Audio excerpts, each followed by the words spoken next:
జగన్మోహన్ రెడ్డి హయాంలో వచ్చిన ఆ కంపెనీల వివరాలు చూద్దాం.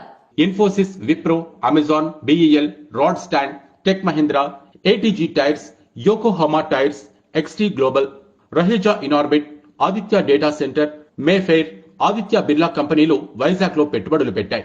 వైజాగ్ సమీపంలోని పరవాడ, అచ్యుతాపురం ప్రాంతాల్లో లారస్ సింథసిస్, యూజీ స్టెరైల్ అనే 2 ఫార్మా కంపెనీలు వెలిశాయి. Blue Star, Daikin, Panasonic, Havells, Amber, Kimberly Clark, Mondelez expansion కంపెనీలు చిత్తూరు జిల్లా శ్రీ సిటీ వద్ద పెట్టుబడులు పెట్టాయి. కడపలో Dixon, Apache footwear, Century Ply, air Dixon, Elista, JSW steels, లిఫియస్ ఫార్మా వెలిశాయి. తిరుపతి మరియు సమీప పరిధిలో Munoth lithium cell, Foxlink, POTPL, CCL, పిప్పర్ మెషిన్ కంపెనీలు వచ్చాయి. శ్రీకాళహస్తికి సన్నీ ఓపోటెక్ అనే కంపెనీ వచ్చింది. బిలకలగూడూరు వద్ద జేఎస్డబ్ల్యూ సిమెంట్ ఫ్యాక్టరీ పెట్టుబడి పెట్టింది. నంద్యాల మరియు కర్నూలు ప్రాంతాలకు 3 రెన్యూవబుల్ ఎనర్జీ ఫ్యాక్టరీలు దిగాయి. అవి గ్రీన్కో, గ్రీన్ సోలార్ మరియు ఎకోరన్. నెల్లూరు ప్రాంతానికి Vishwasamudra, Reliance power, Vishwasamudra bio energy, JSW industrial park, coastal Andhra power limited వారి green hydrogen, green ammonia unit వచ్చాయి. గుంటూరులో శ్రీ సిమెంట్, ఐటీసీ గ్లోబల్ కంపెనీలు పెట్టుబడులు పెట్టాయి.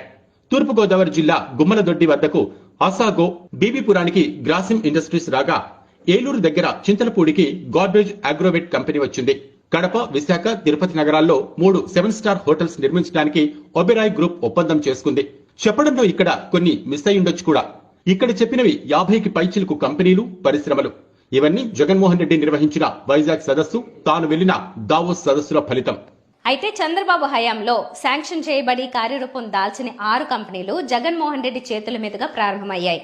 అవి Divi's lab, TCL Saint Gobain glass unit, Pidilite, Triveni renewables, HCL. ఈ క్రెడిట్ లో సగభాగం చంద్రబాబుకి ఇద్దాం. అంటే స్థూలంగా చూస్తే 2014-19 మధ్య చంద్రబాబు పాలనలో కియా, జాకీ కార్యరూపం దాల్చగా మరొక 6 కంపెనీలు మాత్రమే శాంక్షన్ చేయబడి ఊరుకున్నాయి. అదే జగన్ పాలనలో అయితే 50కి పైచిలుకు పరిశ్రమలు, కంపెనీలు రాష్ట్రానికి వచ్చాయి. ఎంత తేడా!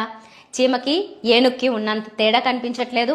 ఇంత జరిగినా పచ్చ మీడియా జర్నలిస్టుల నుంచి స్వపక్షం వారు కూడా పట్టించుకోకపోవడానికి కారణం ఏంటంటే ముఖ్యమంత్రికి, స్వపక్షం వారికి ప్రచారం చేసే ఆలోచన రాకపోవడం, ప్రతిపక్షం వారికి చెప్పాల్సిన అవసరం లేకపోవడం. ఇప్పటికన్నా కళ్ళు తెరిచి చూస్తే జగన్ పాలనలో ఎంత అభివృద్ధి జరిగిందో